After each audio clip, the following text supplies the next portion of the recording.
Good evening. This is Karen Donovan. Welcome to another episode of Good News Wednesday. The GNW show is here again this Wednesday to put a smile on your face and some fun in your week. And tonight, we're going to be talking about optimism and how to get it if you don't have it. So on our segment, Strategies for a Happy Life, you're going to find out. Stay tuned.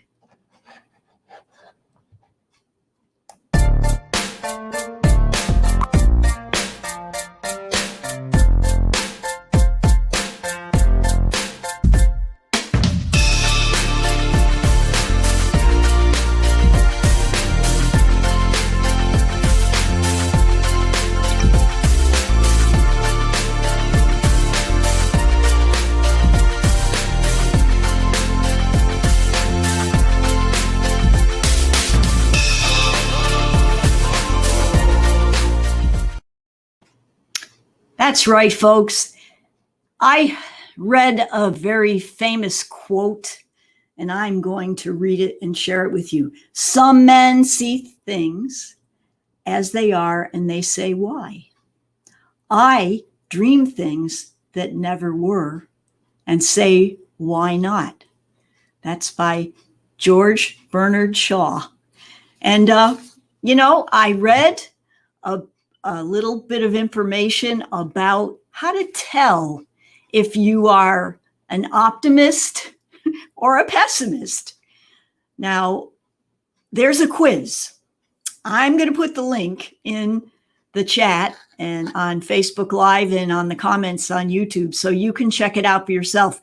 But I thought it would bear repeating if I just read you a little excerpt of some of the questions to help you determine whether or not you might be an optimist or a pessimist. I mean, most people know, but like I talked to someone the other day and they said, well, not that many people are going to say they're pessimists.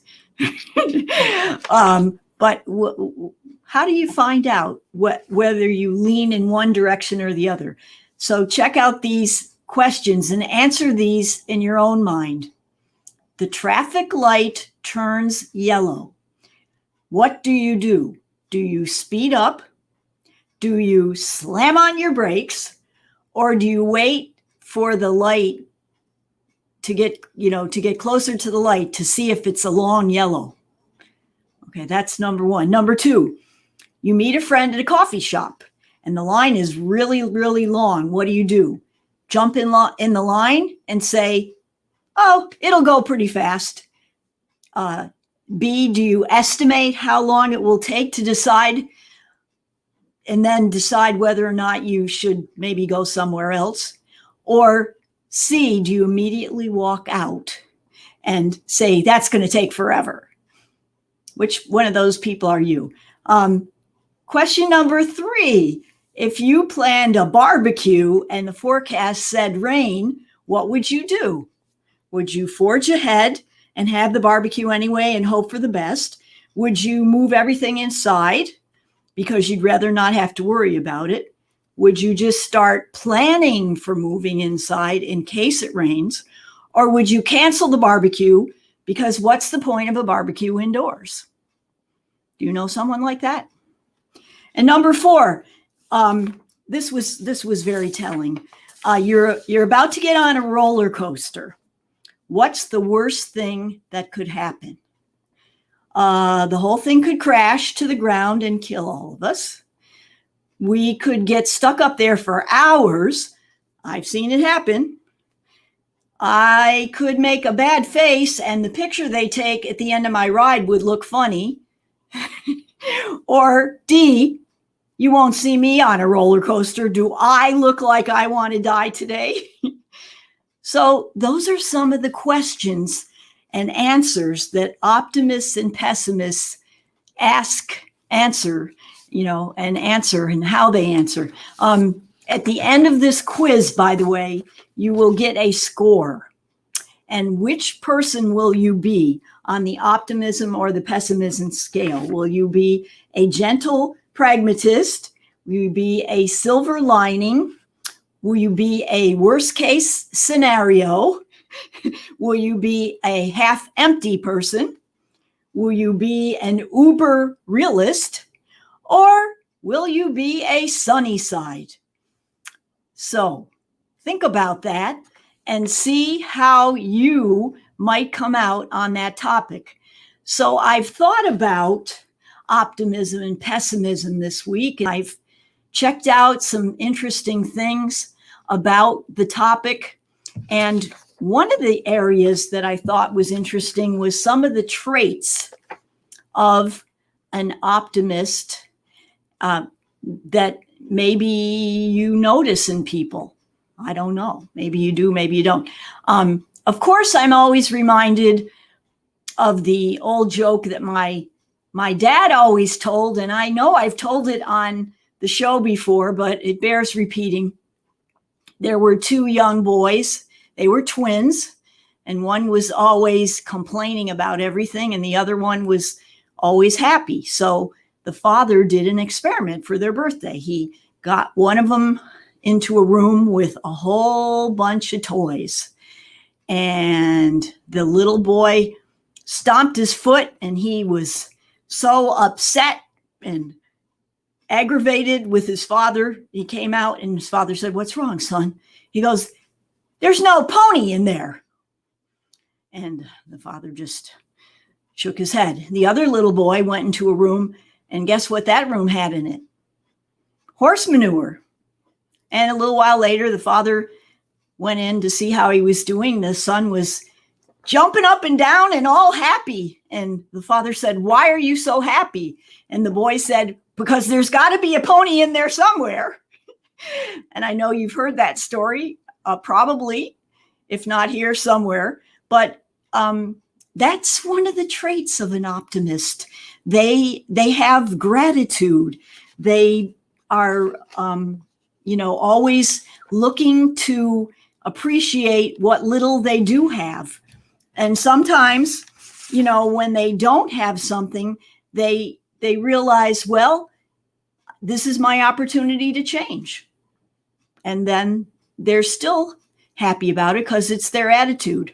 Another trait of optimistic people is they don't listen to negativity that much.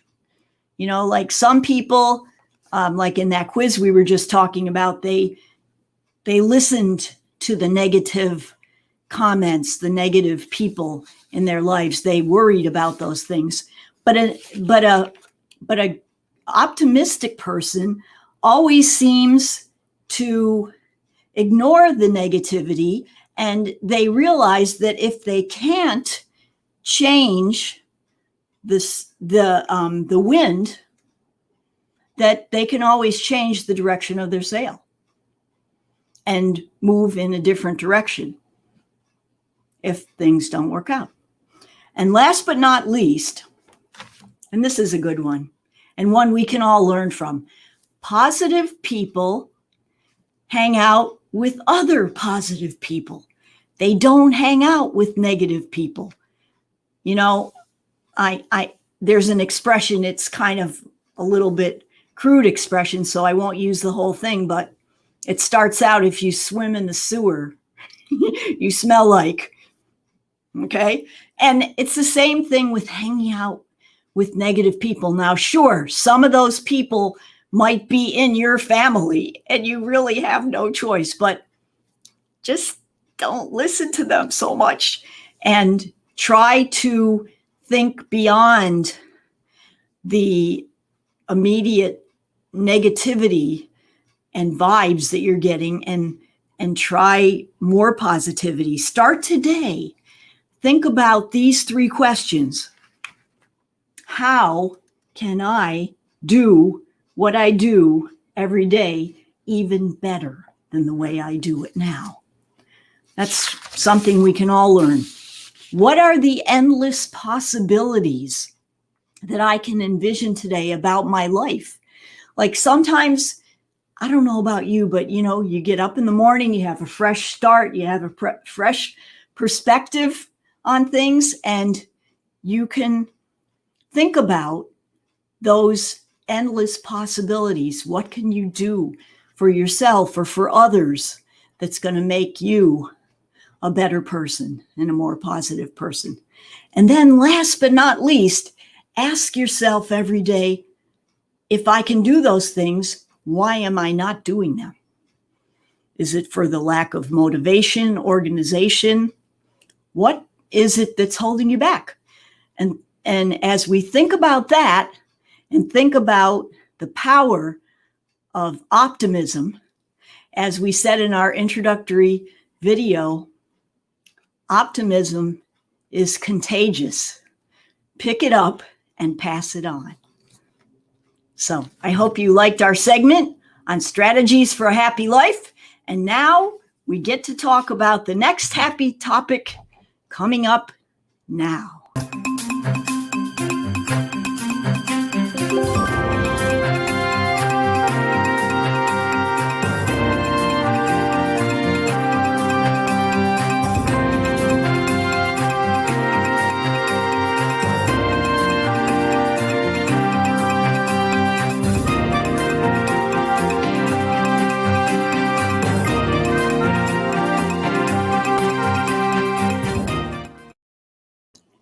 So that's right, folks. We're now going to celebrate some special people's birthday week that's coming up. And every week we do this. So send me in your friends, relatives, neighbors, acquaintances, birth dates and their names, and we'll announce them on our show and send them a personalized birthday cake and serenade them with a custom song. So here we go with the birthdays for this week. We have Darlene Leverance on September 16th and Cindy Kane on September 16th. Then on September 18th, we have Dennis Farrow and Nina Nakvi. On September 19th, we have Starla Chandler and Joe Jane. And on September 20th, Stephen Friedman. And on September 21st, Peter O'Connor. So we want to wish them all a very, very wonderful, happy birthday week. And here's our special song for them.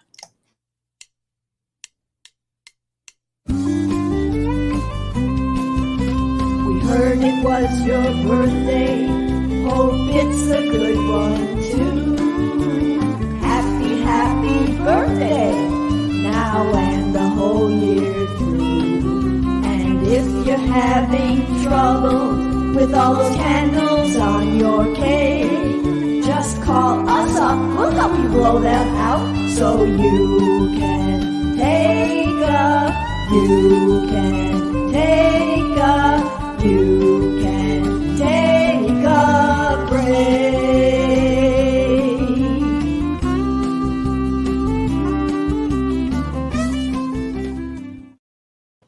How about some coffee with that cake? Looks pretty good.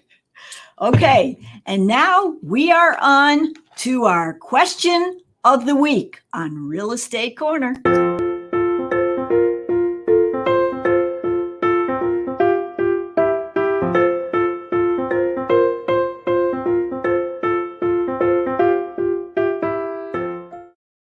That's right. If you have a burning question about some area or some topic of real estate, try to stump me.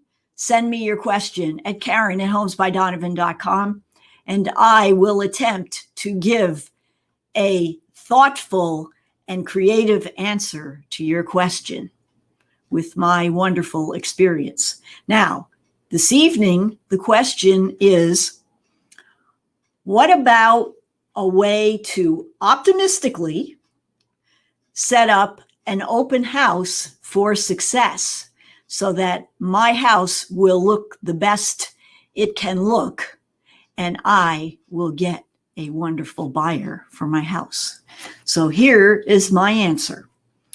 First of all, when you are having an open house or you are having a showing of your house, one of the most important things of all is cleanliness. I have seen some very disappointing presentations of houses, as you can well imagine.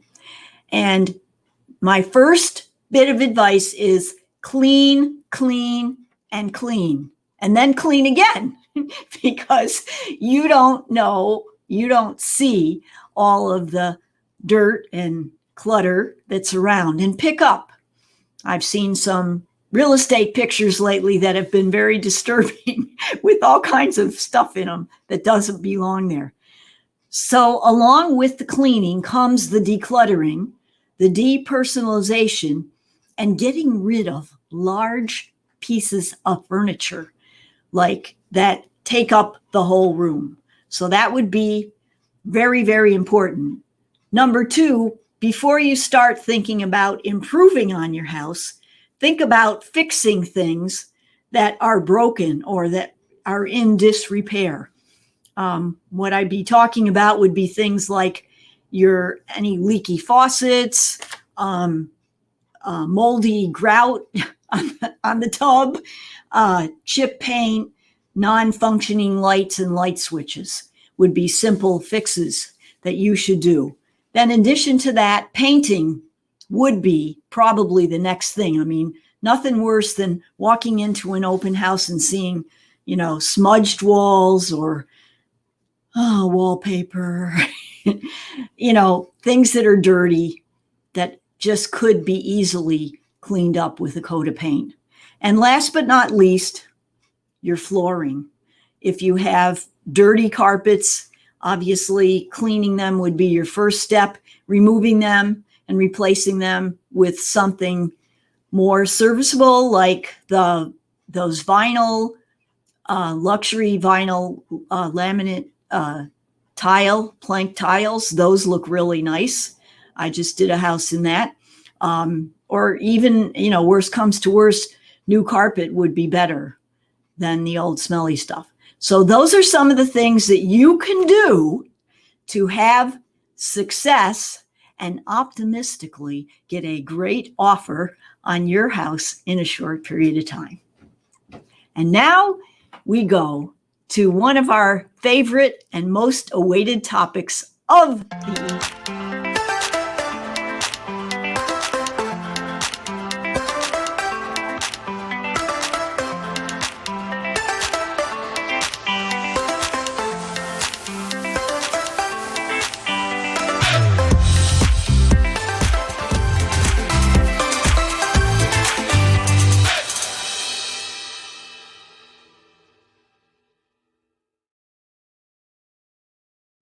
That's right, folks. Our virtual trivia pay it forward charity contest is here again. And everybody's been really pitching in, especially with everything that's been going on in our lives lately.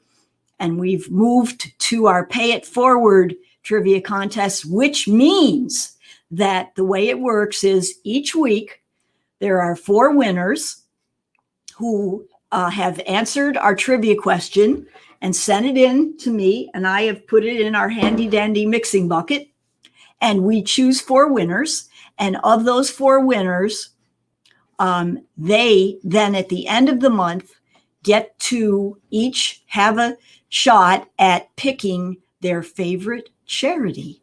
And then we give a donation to that charity based on the number of people who play our virtual trivia contest for the month. So that's the more people who play, the more money we put in the pot to send to a charity. And we've had some very, very interesting charities monthly. So the next one will be coming up for the beginning of October. So we're looking forward to that. Now, the question for last week was very interesting because it was about balance and optimism. And we asked the following question. Of the TV characters on TV sitcoms, which TV character personality was the most optimistic? A, Dr. House, B, Archie Bunker, C, Ugly Betty, or D, Frank Costanza? All right, so this was a pretty easy question if you watched any of those shows on TV. So let's see who the winner was and what the answer was. The answer was C, Ugly Betty, because things were always kind of going wrong for her, but she was always optimistic about everything. So now let's see who were our winners. Drum roll, please. All right. And who do we have here tonight?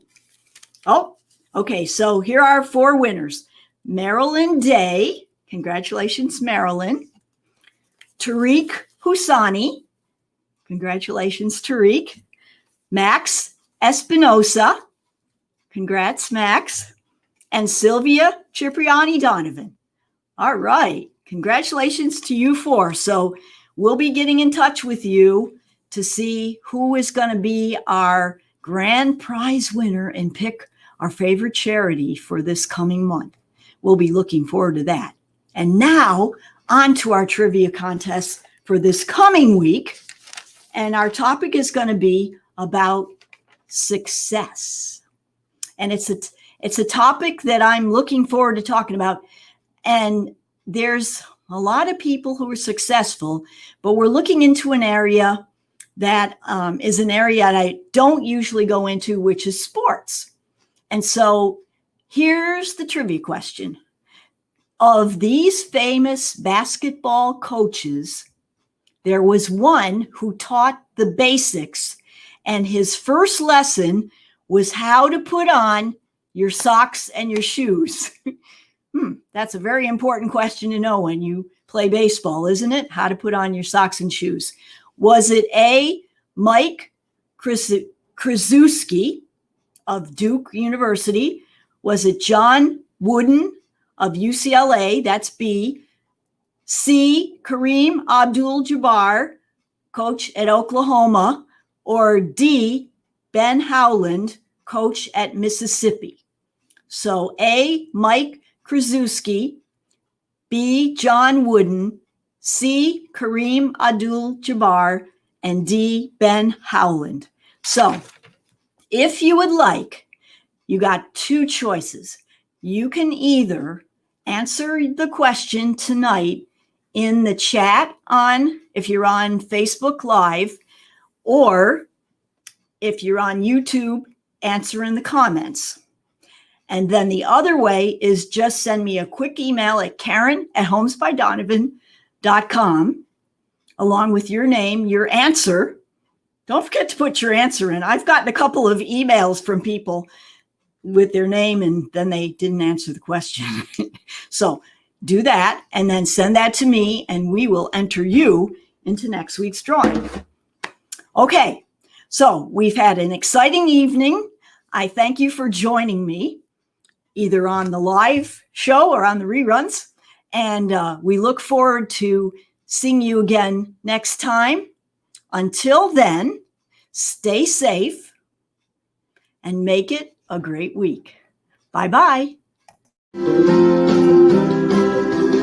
It's the Good News Wednesday show. Come on, kids, it's time to roll. Tell everybody that you know. Watch the Good News Wednesday show. Good News Wednesday's finally here. Let's stand up